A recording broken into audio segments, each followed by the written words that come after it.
Assalamualaikum warahmatullahi wabarakatuh. Saya Putri Mizana. Saat ini saya bertugas di kantor Kementerian Agama Kabupaten Biren sebagai staf Dinas Islam.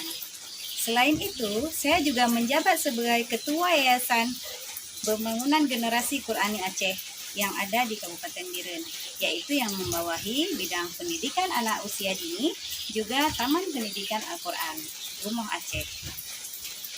Adapun prestasi dari yayasan kami diantaranya adalah kami sudah menerbitkan para penghafal Al-Quran sejak usia dini, 1 juz, 2 juz, maupun 3 juz.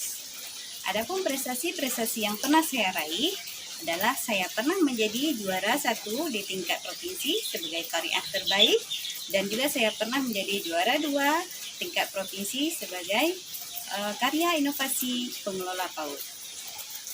Adapun motivasi saya ingin menjadi penyuluh agama Islam adalah mungkin ini menjadi titik awal bagi saya untuk bisa mengembangkan teknik-teknik Al-Quran di tempat lain, di kecamatan-kecamatan lain.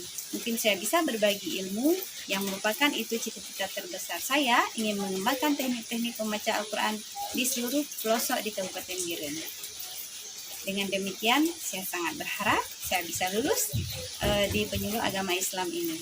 Demikian motivasi dari saya. Assalamualaikum warahmatullahi wabarakatuh.